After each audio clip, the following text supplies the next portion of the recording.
Class downstairs. Barbara said they're tuning in from downstairs. We've got them back at Salt Point together, so we're glad to have them here as well.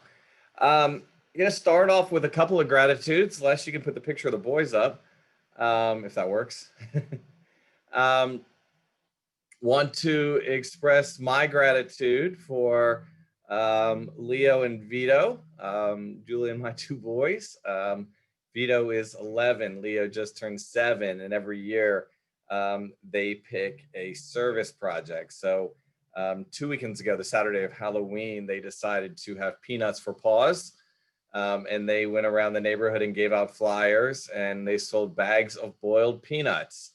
And some people picked those up at the house. You can go back to the screen list. Some people picked those up at the house, and others they delivered. People wanted delivery inside the neighborhood, and they raised $750 for the Charleston Animal Society. And so they did a great job, and I'm very grateful for them.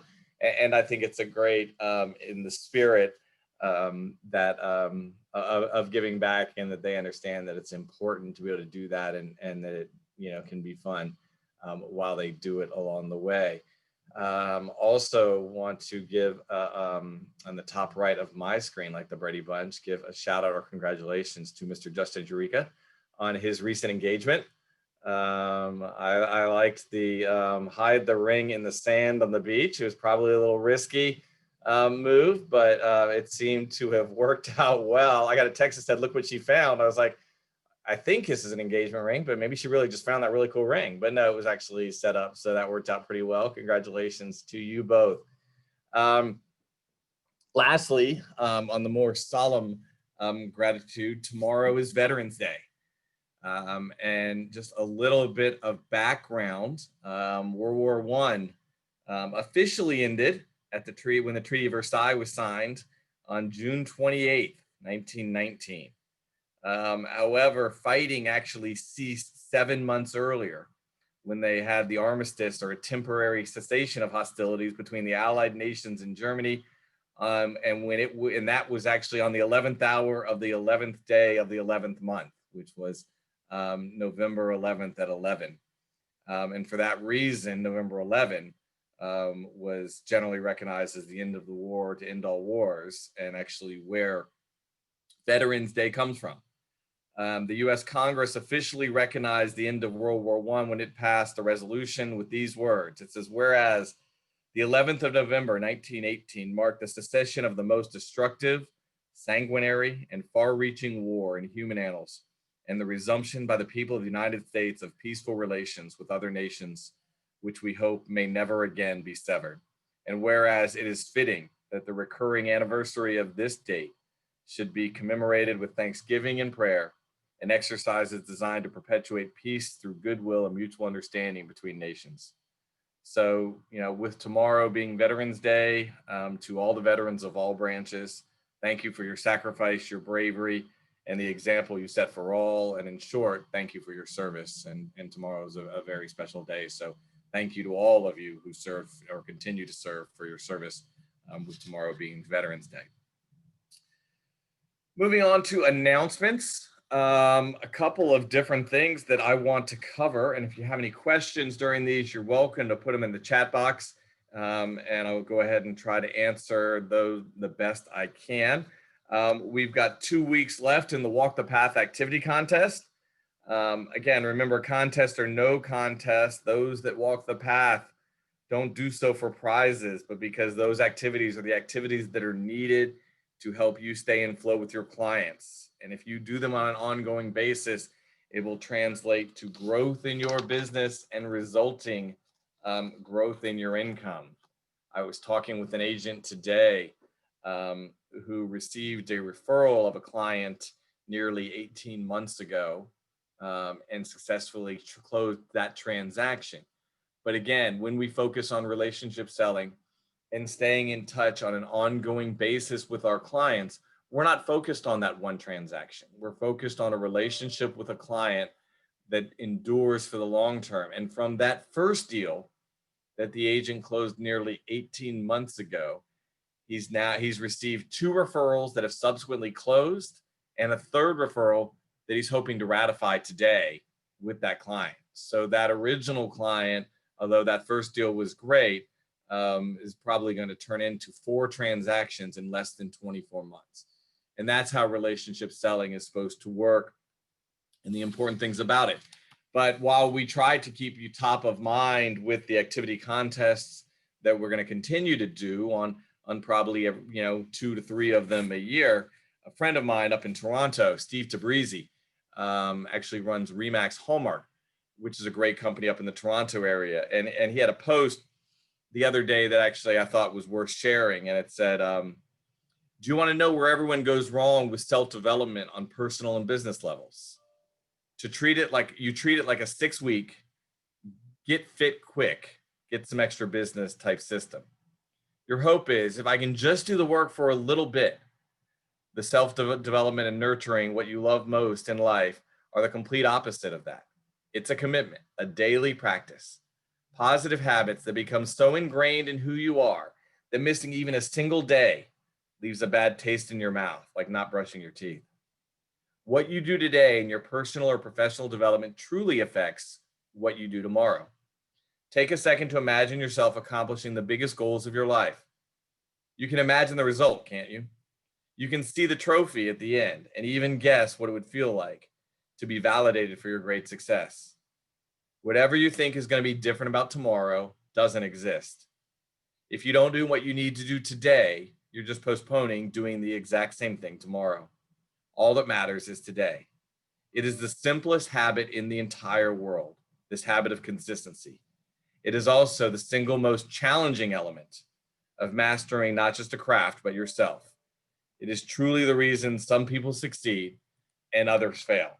So while I hope that everyone who's participating in the Walk the Path contest reaches the goals that you set yourself for in the short term, there's nothing magical or secret about that contest or the one before or the activities that we're going to track for your success. And if you do them on a consistent basis, you will continue to see the success. But that consistency is the hardest part of any business. And it is actually the key to it. And it's never going to be a quick, easy fix that someone can just hand you. Moving on the announcement side, Basket Brigade. We continue to have our modified Basket Brigade fundraiser that's moving forward. Again, on a COVID-friendly environment. The people from communities and schools and those are going to be able to go pick up a turkey from Piggly Wiggly at no cost to them. And I think the Basket Brigade was trying to reach a goal of, I think, $65,000. I don't have her name actually, but there's an incredibly generous client out of the Mount Pleasant North office who actually made a $10,000 donation. And I really wanted to appreciate that generosity and recognize that that's quite an achievement. Couple of things you can do to support the Basket Brigade if you want. Obviously, you can give your money. Great. You can go to the website, give your money, or you can turn it into your front desk.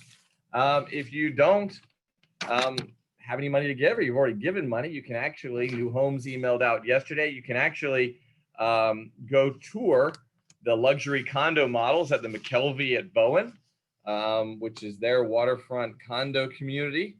And they've actually agreed to donate $30 to the Basket Brigade for every agent that comes through. So, you know, if somebody doesn't have a lot of disposable income right now, but you want to get, 4 or 5 agents on your way to lunch and go visit the McKelvey, you guys can raise $150, $200 today just by going and learning about a new market opportunity in the community. So I appreciate them, and I'll be happy to give a shout out on Town Hall for any New Homes community or any listing that wants to get $30 for every agent that comes by. That's not a bad little deal though. So I would encourage you to take advantage of that. Also, I appreciate marketing and their effort in putting together the Neighborhood Farmers Market that is coming up next week, Tuesday, November 17th at the Long Point Road parking lot, Wednesday, November 18th at the Main Street parking lot, and Thursday, November 19th at the Charleston Central parking lot. We actually just ended up picking, guys, the largest parking lots per region. So I'm sorry if we didn't get to host one at your office. You're welcome to attend any one you want. You're welcome to invite individual clients. we want to be able to have some manage as to how many people might be coming. So I've kind of sent an email out and kind of suggested not just sending it out to the community. So it's not a community-wide event. I don't want everybody in Mount Pleasant or Somerville coming. But if you want to invite clients, you're certainly able to do that. You're also able to order from marketing, see your email, gift certificates. If you wanted to give a gift certificate to your client so they can come by, somebody maybe just had a closing or something, and get a basket of groceries for $25. If you do get those gift certificates, you can order them through marketing. They'll send them to you. Actually, they have numbers on them so we can track them. But if you do that, you're only going to get billed for the ones that get redeemed. So if you do get 4 or 5 of those and send them out, we're not going to bill you unless those people actually show up. So you're welcome to do that. But the neighborhood farmers market, you can get a bag, an insulated bag for $25 and fill it up with fresh produce. Everything will be handled outside in safe, socially distant manners. People will be wearing gloves and will maintain distance, and there'll be hand sanitizer and the such. So I think it'll be a great event. The rain will be gone, and we'll be able to have a nice office activity as well as client engagement activity if you want. If you cannot attend your area, you're welcome to pop into any area, any one of those offices on any one of those 3 days. So I encourage you to take advantage of that. You know, with the help of Carolina One Mortgage, Low Country Title Group, and the Weeks and Irvin Law Firm, all of the money goes towards the Basket Brigade. So every bag sold has $25 going towards the Charleston Basket Brigade, with Carolina One Mortgage, Low Country Title Group, and Weeks and Irvin through their sponsorships actually paying for the cost of the goods.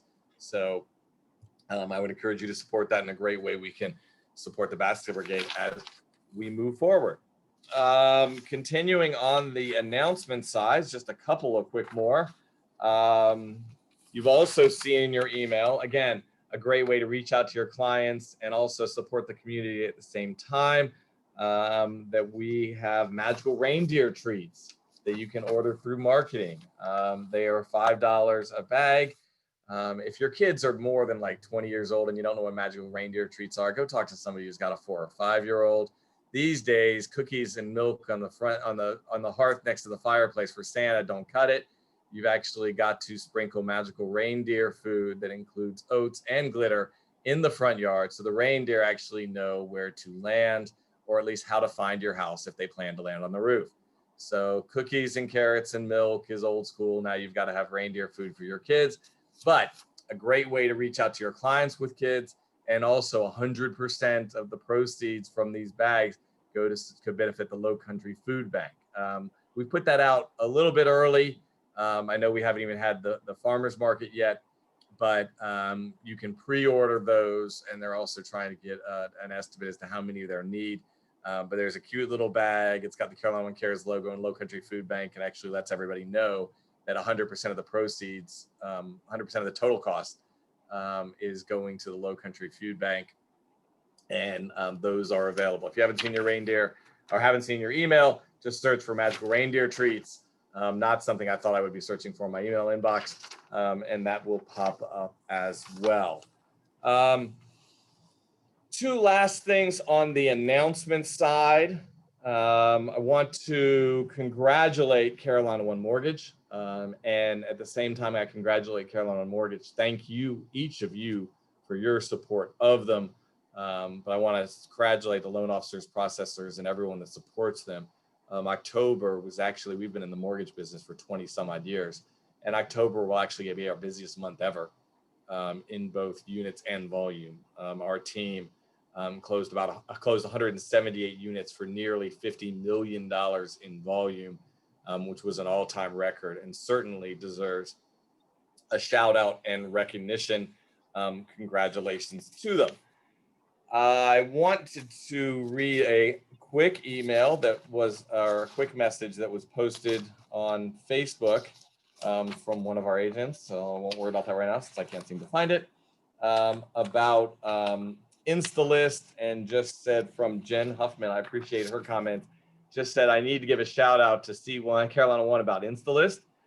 The value it has added to obtaining a buyer has been incredible. Being able to provide off-market listings to them that no other realtor has, trying to get their business could do, that no other realtor also trying to get their business could do, gave me the advantage and earned their business. Register your buyers and sellers. It's such a great, valuable tool that no other brokerage will offer. Jen, I appreciate your comments. I'm actually going to send you a book if you didn't have a copy of Redefining Success, and we'll send that to you in our office. But thank you for your comments. I would encourage everybody to use Installist not only for your sellers, not only at your listing appointments, but also for your buyers, and to show them added value. You can now register a buyer or a property as vacant land. So we have added that functionality. It got too specific as far as more than 10 acres or less than 10 acres, but there were some changes that we wanted to make. So if you register a buyer need, you can register a buyer looking only for vacant land. And if you're putting vacant land in the system, you can designate it as vacant land. So we have made that change and that upgrade. The $10 donation also to the Low Country Food Bank for every buyer registered or every listing put into the list before it goes into MLS continues through the end of the year. So as that total comes up, then we'll also add that up and include that in the Low Country Food Bank at the end of the year, so that I know how many properties were registered and how many buyers were registered. I guess the buyers don't really matter. How many properties were registered? I have set myself up as a search for all properties, because again, it just comes through, and I figured that'd be the easiest way that I could stay on top of what was going on. While that's a great way to work it, if you do put a new property and a new match with me, I'm not looking necessarily to buy your listing. I appreciate you following up, and I appreciate those that have both emailed and called me to make sure, since they've been told that I have a match with them, that it's a great way to check. But I appreciate it, but I do not have any clients myself. Not my job, and am not looking to buy your listing, but I'm always happy to talk to you if you want to call. Looking, last announcement, Ribbon is back up and working in our market. If you don't know what Ribbon is actually a program, and we'll have some other things rolled out in January that will be tied and connected to this, about looking at your clients and figuring out, what can I do to help solve their needs? Again, talking about that, pleasure and pain. How can I help them? And Ribbon's something that you may want just to keep in the back of your mind in your toolbox. What Ribbon allows your clients to do is Ribbon will actually buy the house that your client wants to buy. Now, what do they get out of this, and why would you use Ribbon? First off, if Ribbon buys the house that your client wants to buy, the fee for them doing that is 3% of the purchase price. And your client then rents it from them until your client sells their house, and then your client buys it from Ribbon for the exact same price Ribbon paid. Why would you want to do this? Let's just say you've got a home to sell, and you want to buy a house, but there's going to be multiple offers. The seller is not going to take a home sale contingency. And while you're pretty sure your home is going to sell, it might not. Or your client only wants to make sure they make one move. So they want to be able to buy the house they're moving into, move into it, then maybe do a little bit of work to the listing they're selling, fix that up a little bit. Maybe it'll show better when they're out. Maybe you can get a little bit of that 3% back, and then sell the house they're living in. It allows you basically to upgrade your offer. And again, depending on the circumstances, that might be worth the 3% cost. It may not. It's not going to be something that's used on a large number of listings. But it is a tool that's available out there. Now, if you actually go in and want to make a cash offer, because Ribbon will close with cash, and 98% of Ribbon deals close, and actually then end up selling the house they're living in and don't need Ribbon to buy and buy directly, they actually drop the fee to 1%. The two areas where we've used it recently in the recent past have also been with new construction. We've had two sellers where we were on the listing side buying a new construction home. And in between, when their house had sold and they were getting ready to close on new construction, the contract on their house fell through. And now, without their home selling, they still needed to move forward on the new construction side or risk losing their deposit. In those two instances, Ribbon has been able to come in, buy the house, the new construction house. The buyers will rent from Ribbon. They'll move into that house, and then their listing agent will get their house under contract and close. So instead of losing those large deposits on new construction and still wanting to move forward, then they used Ribbon, and Ribbon was able to keep those transactions together. Again, not something that you're going to need in every circumstance, but certainly a tool that you want to be aware of that's in your toolbox should you need it or should the opportunity arise. So just be aware of Ribbon, and we'll have some further details on that and some exciting announcements beginning of the year, talking about how we kind of reach or solve kind of our clients' pleasure and pain dilemmas on those sorts of things. Looking at a little bit about the market, because I'm only going to say about 2 or 3 things about the market as I want to go ahead and move forward to our guest, is, looking at the market, obviously October had some incredible numbers. Closed units for MLS for October were up 55% over October of 2019. So we're seeing incredible growth. But as I talked about at the beginning, and we talked about the Walk the Path activity contest and relationship selling, and one of the factors that I can tell you that relationship selling is certainly the name of the game. While the MLS greater market was up 55%, which is staggering numbers, Carolina One, and you all and the people this call, were up 66% in closed units. So another month where you've continued to outpace the market, because especially in a rising market and especially in uncertain times, the consumer is going to seek out both connection and expertise. And the more you stay in flow with your clients, the more we're going to continue to outpace the market as we move forward. And you've seen that month and month again. Written units for MLS for the month of October were up 32%. So again, we're still seeing strength, which is going to translate into November closings, and November writtens are still staying strong. So we're still seeing a very strong and healthy market. Carolina One written units for the month of October, again, the people on this call, because myself and nobody at SailPoint is going to write a single contract. This is not what we do. Our job is here to support you and partner with you as you go out and represent your clients. November written sales for Carolina One were up 42%. So again, beating the market by 10% in written units, which means they're a great opportunity moving forward to see growth in those opportunities. The only challenge that not the only challenge, but the only kind of concerning side is, while we did see active listings level off for a little while, around 3,300 active listings, which is incredibly low and represents a extreme seller's market, far from balance. That number has actually dropped 10% in the last few weeks after holding steady for 4 or 5 weeks. So we're now down to about 3,000 active listings. And while we had seen new listings year over year pick up, that's leveled off as well. So we're now down to year over year listings growing 5% and active inventory down at 3,000. So inventory has been critically low, and that shortage continues. Quality listings are certainly the name of the game. And I would encourage everybody to focus on being in flow with your clients and looking for those listing opportunities.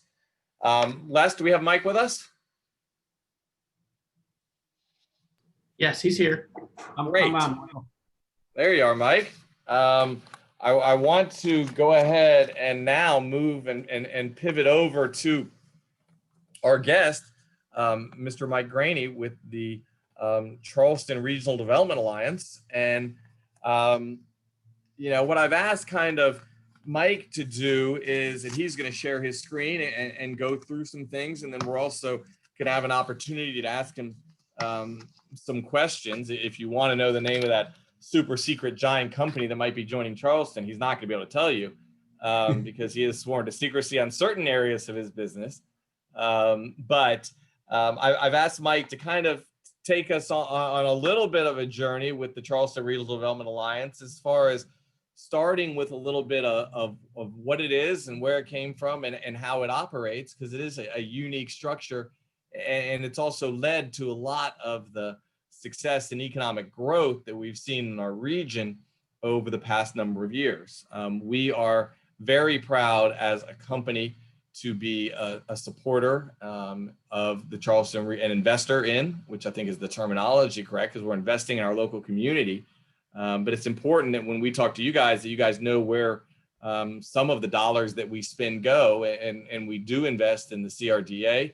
And I serve on the board of that organization as we look to grow our local economy. And Bobette Fisher, actually, as your CTAR president this year, is on that board as well. And CTAR is also an investor in the Charleston Regional Development Alliance. And, you know, Mike, I've been certainly proud to be part of that organization for the last half dozen or so years. And I appreciate you giving the agents some of your time this morning. And maybe I'll turn it over to you, and then I can kind of follow up with some maybe specific area type questions after you go through your presentation.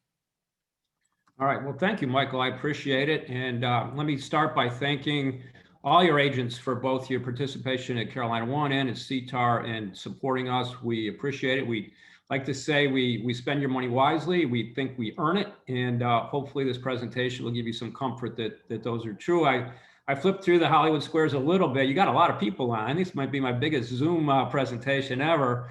Don't want to start naming a million names because I'll miss them, but I do see some current and former CRDA board members, and I would be remiss if I did not at least acknowledge my own realtor, John Settle. So John, thanks for getting me into my condo here. And you know, one of these days, maybe we'll leave an upgrade, and you'll get that call when that happens. So anyway, so I will share my screen as Michael suggested. I'm comfortable taking questions during the presentation. Les and Michael, I'm not sure how you do that technologically, or if you want to wait. I'm also cognizant of death by PowerPoint, and that can be even worse on Zoom than in real life. So I'll try to blast through this. I am a fast talking Yankee, and so I'm going to try to call on that skill to move this along, but please stop me, or just jot a note down and come back and we can talk about it afterwards. I would much prefer a dialogue than just my monologue. So give me a second. And Mike, you know, what I'd recommend everybody doing, and yeah, we've got about 200 people on the call, is if they want to go ahead and put comments in the chat box, if they have them during the presentation, then as we go through, you know, I can obviously, if there's something that's appropriate to talk with you about, ask about. And then also, Mike, just for your knowledge, you know, on this call, we're going to have agents everywhere from our Isle of Palms and Mount Pleasant North office over on the north side, through our West Islands or Folly Road and James and middle of Charleston offices, down through Daniel Island, all the way up to Somerville and Cane Bay. Cane Bay being one of our two newer offices, Cane Bay and Daniel Island. And the reason we're obviously in Cane Bay is a lot of that growth that's coming on with Volvo. So we're seeing certainly an expansion in our real estate market, largely tied obviously to the growth that we're seeing in economic development. So as questions come through, guys, feel free to put them in the chat box. I'll monitor that. And Mike, I'll turn it over to you. All right. So thanks again, Michael. That will work great. And please don't be bashful. Happy to stop and take questions. So we prepared this. It's shorter than our typical presentation, just given, again, the circumstances that we're all going through. So let me get a start. So here's, I hope everybody can see this, by the way. This is our mission statement. Most people are aware of us or know us because we recruit companies, we attract companies, but we also attack talent and entrepreneurs. And I think in particular on the talent side, our talent targets are your potential customers. So we will spend a little bit more time on that. When I got to CRDA about 6 years ago, we probably spent 90% of our time on companies and 10% combined on talent and entrepreneurs. That's probably now 70, 15, and 15 to see how the other areas have grown a little bit. Growth is not new. I always smile when I hear the anti-growth people use words like explosive and extraordinary and astonishing.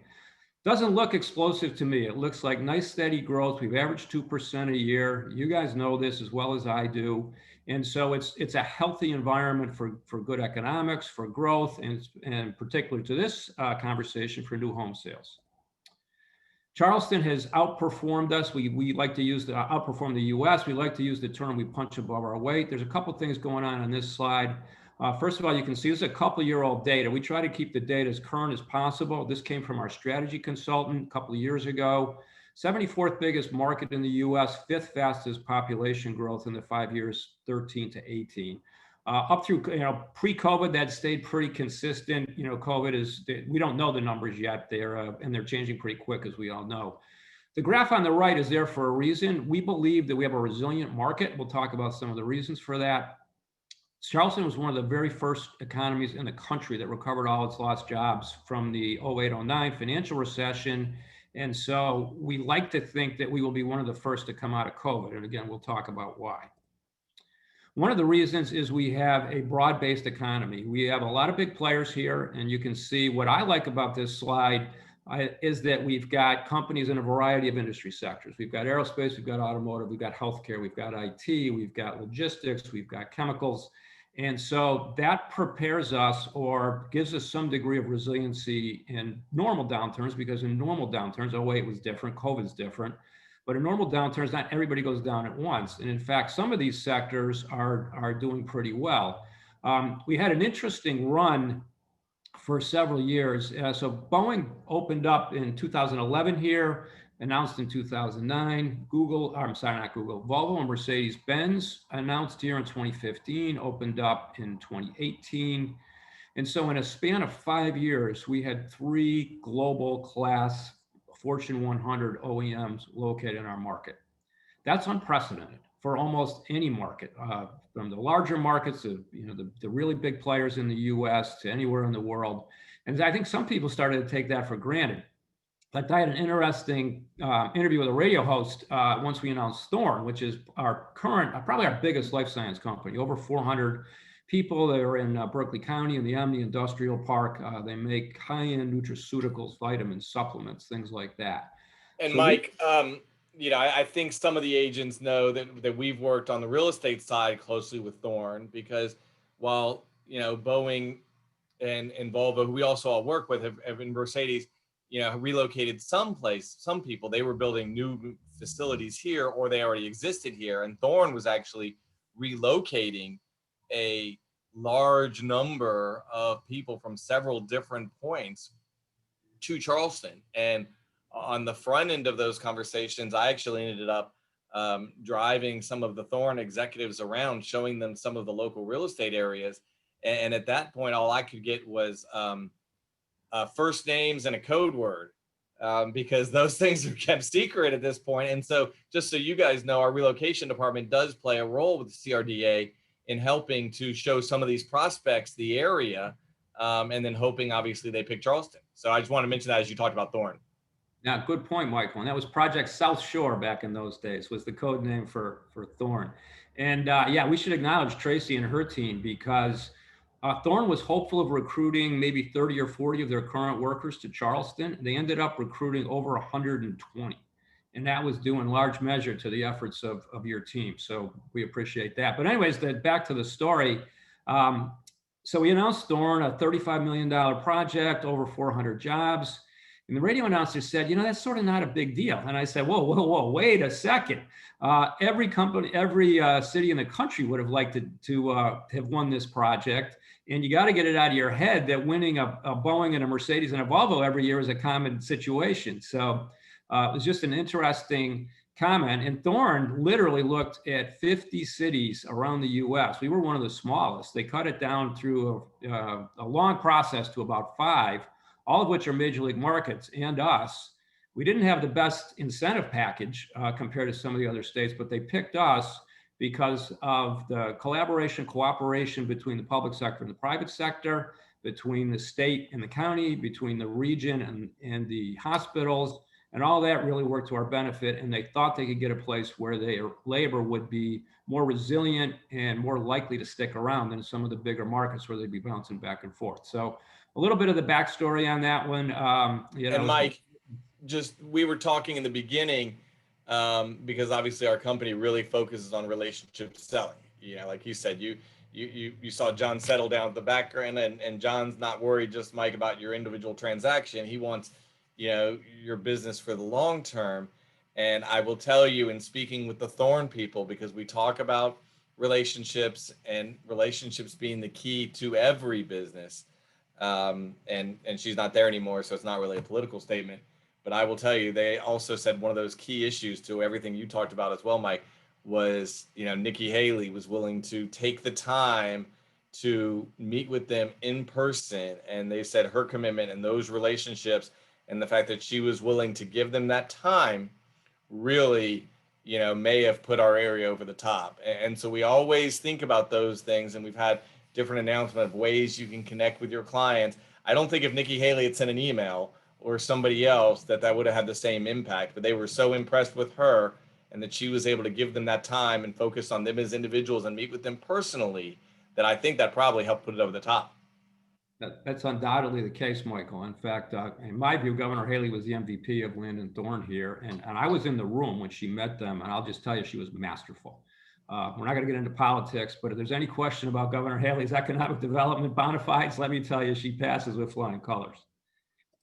So now we get into more of what's going on here. I've got this slide up here so you can see what's gone on in the last several years from CRDA's perspective.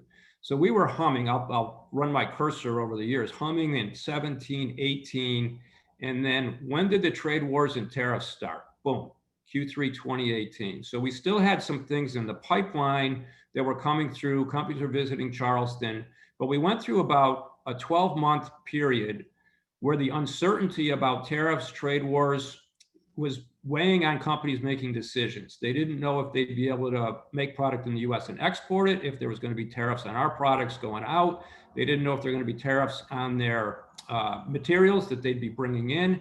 And so things really slowed down. We can see that into 19 or into the middle of 19. Around Q3 2019, things started to pick back up. I'm not entirely sure why, because other than the USMCA deal finally being ratified by the US, Canada, and Mexico, not much else changed. There was still uncertainty with China. There was still uncertainty with the EU. There was a lot of uncertainty with the UK with Brexit in the picture, but we started to come back. And then we did an awful lot of pipeline filling. In fact, we've got a slogan, we saw 100 companies in 100 days in Q4 2019. And I was optimistic about 2020. Well, then COVID hit, and we can see what happened there. You can see we are still hosting some companies, nowhere near what our highlights should be, but some companies are still visiting. We've also done some virtual meetings with Zoom and WebEx and everything else. So we're now counting them to get a sense. And in fact, our activity's picked up. We've gone from, virtually, let's see, I would say almost 10% of our normal activity when COVID first hit. So I think we've cracked 50%. So we're pretty pleased with where we're going, and that's going up.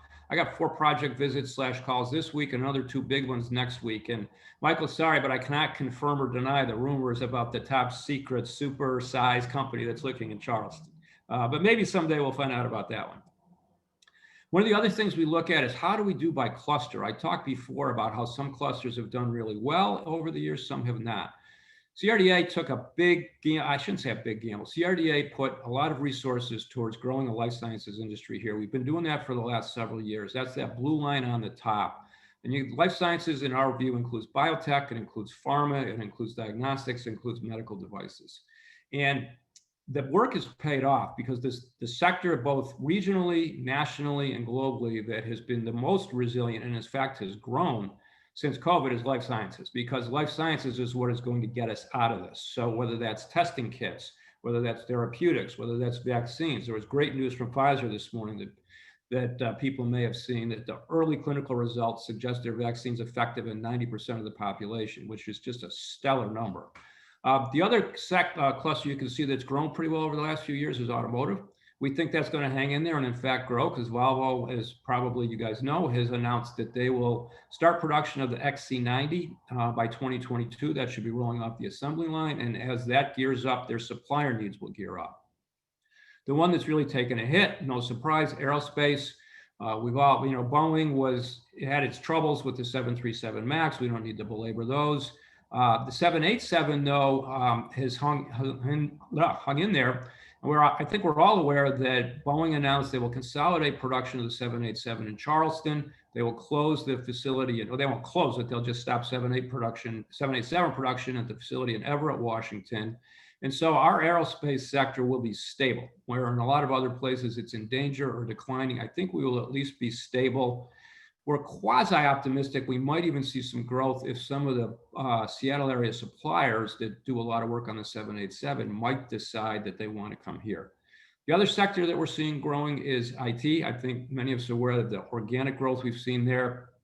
Blackbaud and Benefit Focus got it started going public about a decade ago. We've seen a lot of spin-offs and a lot of entrepreneurship firing that sector up. That's the only one here that's been growing more from organic growth locally than by bringing in big players from outside.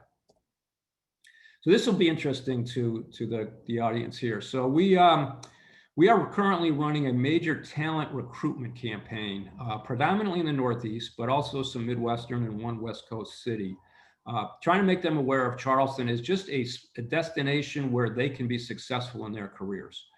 You can see one of the ads on the left. And then I think this will be particularly interesting for you guys because I mentioned it earlier, our talent recruits become your customers.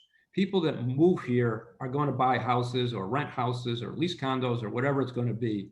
But that's what keeps the housing market churning. And I heard Michael's statistics. Michael's been sharing those with us at CRDA all summer. Just, eye-popping statistics on how busy the residential market is, how tight the market is.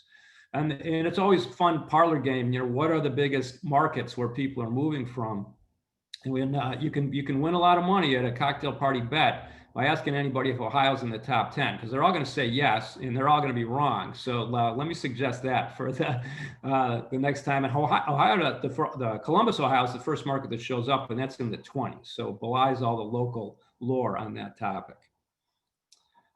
This is the last slide that will show where we see the job growth. In addition to recruiting talent, we also do some analysis of it. We do a biannual review of what the talent growth is going to be in the market with the chamber, the Metro Chamber, and you can see where the growth is coming from. We talked before, production and mechanical, it's all the manufacturing jobs, supporting Boeing, supporting Volvo. Building medical devices, those sorts of things. Medical and healthcare, that also includes the R&D, which is growing here as well. Logistics, we're all aware of the port. You can read them. I don't need to go all the way down the line. But 28,000 new jobs in the next 5 years. That's 28,000 people who live here now who get better jobs and people moving into the market to do that, which again, supports economic growth, supports residential growth, and what I still think of as the virtuous cycle. I am an unabashed proponent of growth for our region and happy to engage anybody in those sort of cocktail party barroom debates on that topic. So I'll stop now, covered a lot of ground, hopefully not too fast. And, Michael, Les, if there are questions, please let me know, or people raise hands, however you want to do it. Sure. I've got a couple of questions, and then I'll follow up with some general areas. I had one question about, so when you talk about Boeing, Volvo, Daimler, the really biggest ones, why do these large companies end up selecting the Charleston region to be based, and what are they really looking for in general? I know they obviously have individual needs. Boeing's got to have an airport, but when you look at companies like that, what kind of things are they looking for, and how does what we're all engaged in every day, how does housing play into that, whether it's the availability or the price or things like that? How does that all play into it? So there's a couple of things, Michael. If you had to say companies are going to make their decision on one factor and one factor only, that factor would be availability of the talent that they need to do their jobs. Now, whether that's engineers who are building airplanes, whether it's guys on the assembly line putting them together, whether in another field that's researchers and scientists, whether it's guys working in warehouses, whatever it is, we need to be able to convince them that we either have the talent, we can recruit the talent, or we can train the talent to do what they need to do. So that's number one. And if Charleston couldn't convince Boeing, Mercedes, and Volvo of that, or any of the other, smaller firms, frankly, we wouldn't have a chance. So that's where the population growth coming into the region is a big deal for us. That's in my opinion, I wrote a blog about this a couple of weeks ago, is our biggest single advantage in terms of recruiting companies to Charleston, is the fact that we continue to get talent across the board to come here, and the population continues to grow. So that's number one. Strictly automotive, the port is a huge advantage. The Port of Charleston is, I will say it unabashedly, the best port for manufacturing, and specifically automotive manufacturing in the country. A lot of companies that aren't even in South Carolina, Mercedes-Benz, for instance, in Tuscaloosa, uses our port almost exclusively to bring their parts in and ship out. We've all seen the BMWs parked at the Roro port at Columbus Street. Volvo is now using that. So that's a real plus. Seaports don't make a big difference to Boeing. Luckily, you pointed out the airport. Don't forget, South Carolina is a highly competitive state. It's one of the reasons I moved here to be in this industry, is get a state that's competitive and can win lots of projects in a lot of sectors. And so you've got the pro-business attitude, you've got the light touch on regulation, you've got probably the lowest number of private sector union workers in the country, and you've got competitive incentives. Now, South Carolina is not the biggest state and can't always throw the biggest incentive package at companies, but as with Thorne, I speak to that because that's when I was involved with in the middle. I know it wasn't the biggest package, but we also know that incentives are not always the thing that makes the deal, but we're competitive. South Carolina will be in the ballpark. We don't win them all, but we're going to be in the ballpark. So I think it's a combination of those factors. On the topic of residential, recently, I'd say over the last couple of years, the concerns you hear locally, and especially pre-COVID, about traffic and commuting times generally are not big deals to the companies that are looking here, especially if they're coming to major markets. In fact, I've heard people tell me with a straight face that they're coming from Chicago or Atlanta or DC, say one of the reasons you like Charleston, one of their answers is there's no traffic here. It's going to be easy for our employees to work. And so if you're used to Chicago and the Dan Ryan, there is not much traffic here. Anyways, where that's started to change a little bit though, and we've worked with some of your agents to identify this as companies come in, is they want to know if they can locate where commutes will be simple, particularly for their line workers. And so that's opened up some places along the I-26 corridor. We've all seen the new facilities being built out that way. So Berkeley and Dorchester County become more in play, and they're now cognizant, let's make it easy for our employees to get to work. And as the market spreads, further out I-26 going west, that's advantageous because it starts to flip the commute. So if you live at, let's say, Nexton, and you've historically worked in downtown Charleston, or you've worked in North Charleston at one of the factories there, and suddenly you're working at the Omni Industrial Park or the Free Trade Zone Park, or you're working out at Camp Hall by Volvo, or in the new Walmart development in Ridgeville and Dorchester County, suddenly you're going the other way. And so a lot of people think economic development exacerbates traffic conditions. We can actually help them by spreading the development out, putting a particularly manufacturing and distribution development further out 26, which spins some of the commuting around, and it becomes more equal. So that's become a question that we have to answer. And in fact, we've had some of our commercial brokers have done a good job identifying where the commercial and industrial opportunities are on a map compared to where the new residences are growing. So that's something, that not for this call, but as a follow-up, Michael, we might want to talk about how you guys might be able to play in that pond too. Yeah, I think it's key, and especially your comments about the reverse commute.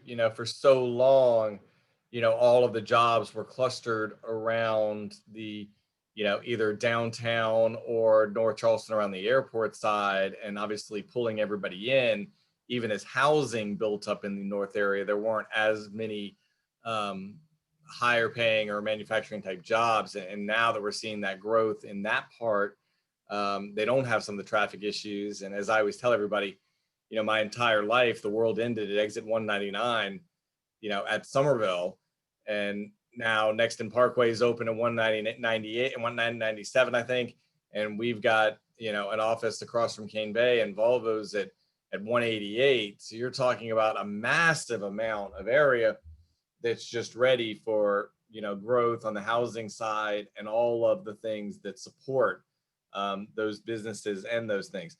Mike, I wonder if you could talk a little bit, and this is a little bit philosophical, I guess, but, not getting into Washington politics, but talking local, how does what's the mission of the CRDA? Because it is interesting that you see it is a regional development alliance. And I know we had the one region campaign, and you've got, representatives from different cities and different counties and everybody.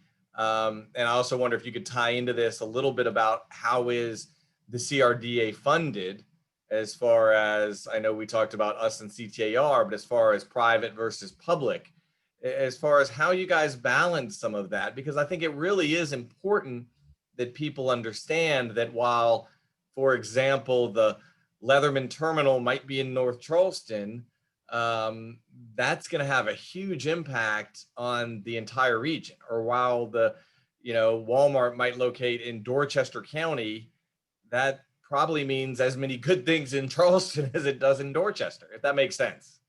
No, that makes all the sense in the world, Michael. And I probably should have gotten to that earlier, so thanks for reminding me.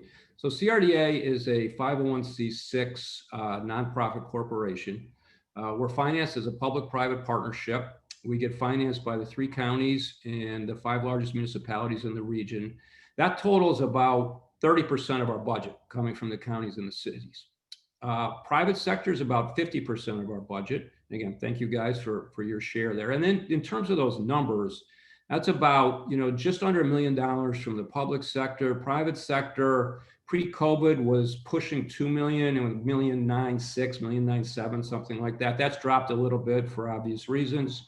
And then the remaining 20% comes from a program that the Department of Commerce runs. It's called matching funds. Because we're so successful at raising private sector dollars, we get a match of about $600,000 from the Department of Commerce, which is about the remaining 20% of our budget. So it's about 50-50 public and private. If we weren't so adept at raising private funds, the public would go down too because of the matching funds. So that's where it is. And I think, counties have a role to play. Their economic development departments are sharp. They know what they're doing. They're great partners. However, as people are first looking at the region, the county lines really don't matter. It's the metro area if you're going to use a governmental term. It's the market if you want to use a private sector term. They're looking at our market. And then initially what county they land in really doesn't matter so much. It's really what are the advantages of the particular sites? Where is the convenient labor? Now, as they get into it, the counties might compete with different incentive offers, and then the counties matter. But all the economic developers know that. Our county guys know that. Commerce knows that. And so it is a collective effort. Bobby Hitt, who is just a stellar Secretary of Commerce, has been for a decade, says it, and it sounds trite and it sounds sort of schmaltzy, but economic development in South Carolina is a team sport. And I came from a state where it wasn't. And Bobby is dead right, and you hear that from everybody from top to bottom. That super secret, not to be discussed project we alleged earlier, that's why they're still looking. They've never seen, there's a guy who's running this project who has built 25 significant facilities in his field all over the world, and said they have never seen anything like how we do it in South Carolina. And I believe him. Yeah, I'll just tell you, obviously, from my personal experience, it is truly amazing. I mean, you look at something like Boeing or Volvo, which can be transformational, and there's not a competitive spirit. It's a collective, how can we help everybody? And like you said, everybody knows that everybody's going to benefit. There's going to be people that live in all areas of town, regardless of where the jobs are. There's going to be spinoff companies or suppliers that locate in all different areas. And we also know that some of the benefits that we see, like the support from Trident Tech, or the things that we've now been able to do with the Zucker Advanced Manufacturing Facility over at Trident Tech that supports Boeing and Volvo, is certainly an attractant to everyone else as well outside the industry. So it's amazing how it builds on top of each other.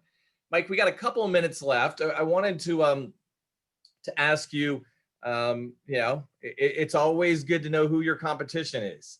So, who is, I remember a lot of people saying, is Charleston going to go after Amazon or something when Amazon came? And the truth is our metro is not big enough for what Amazon was looking for.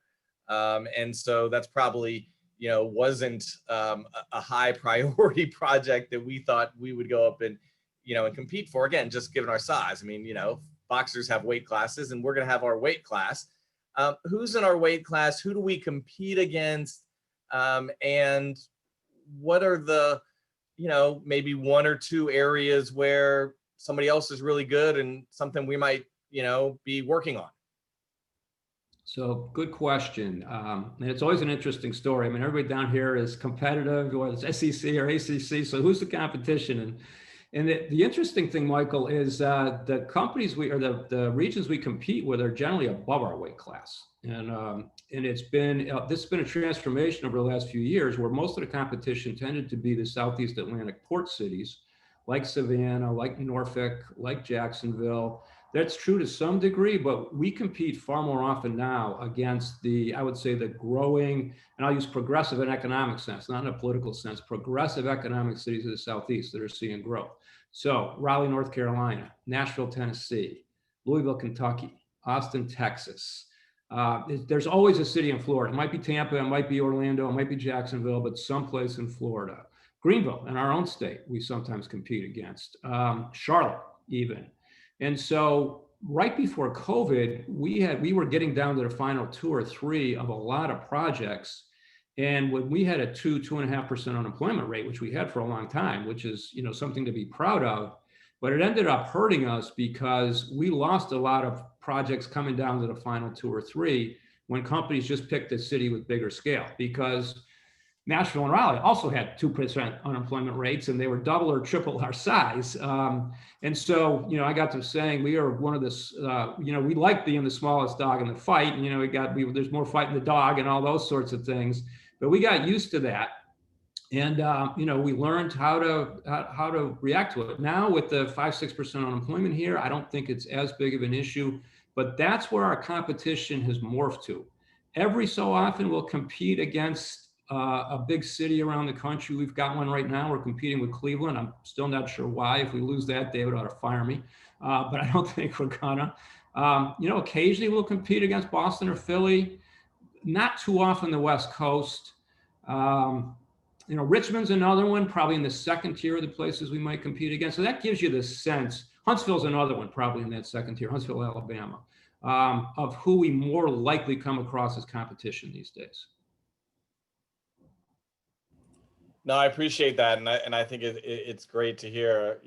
When you are punching above your weight, and certainly in the beginning of the call or the middle of the call, I was talking about the market, and the agents on the call have certainly outperformed the market significantly in written and closed business. And so we like to think we punch above our weight, or at least the agents on the call do, and we appreciate everything the CRDA does. Mike, I just want to thank you for several different things. First and foremost, for your business. We appreciate you being a client, but also for the work that you guys and the entire team. How many employees do you guys have over there, Mike, that are working on behalf of the region and everybody on the call? We have 13 right now. Michael, we just hired a new employee. She started about a week ago.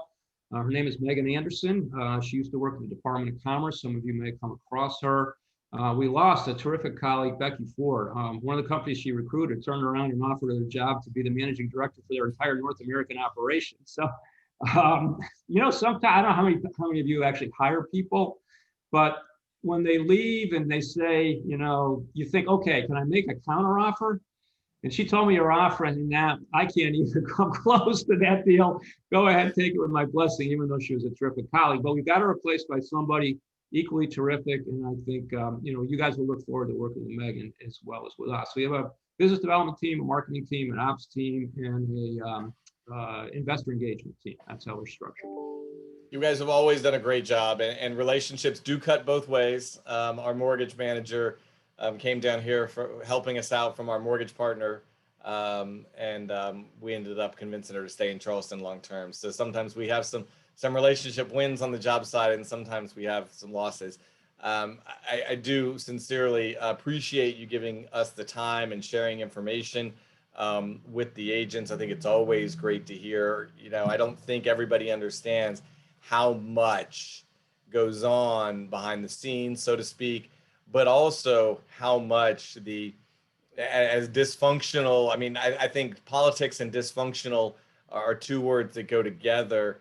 But a lot of times when you look on the local level and you look at some of the interactions that we have between cities and between counties, and between things like the port and Trident Tech and all of those things to benefit the region, it really is impressive, the level of coordination. And even like you said, the fact that you guys are able to be majority funded by, you know, private companies who see the benefits of investing in, you know, concentrated, focused effort and building those long-term relationships. And it's no different than what our agents do every day. You know, there's no secret magic weapon. If you ask Mike, and we're out of time, and so I'm going to wrap it up. But if we ask Mike, you know, if you had one thing, what can you do to go land 4 companies tomorrow? He's going to say nothing. You know, we can continue to build relationships, to show what we have to offer, and, you know, to continue to provide opportunities and long-term. That's how real estate is done, and that's actually how economic development is done. So we look forward to seeing those super secret announcements, large and small, because they all matter. As you said, you know, any company that comes and opens 20 jobs in Charleston, you know, could be, you know, 20 clients for us, and then they're going to be shopping at the local grocery store and the local dry cleaner, and that's what makes the world go round. We love the Boeings and Volvos, but, you know, the singles are what wins a baseball game. Yeah. Well, again, thanks, Michael. I can't really look at the chat, but I've seen a lot of compliments. I appreciate that from everybody. And just one thing, Michael, we emailed with our talent recruiting team a little bit, but we should, I mean, your agent's information about who is coming here and how that matches up with the target markets that we're looking at and recruiting through the target skill sectors. I think there's some room for some collaboration there. So again, we'll end the call now. We won't belabor this, but yeah.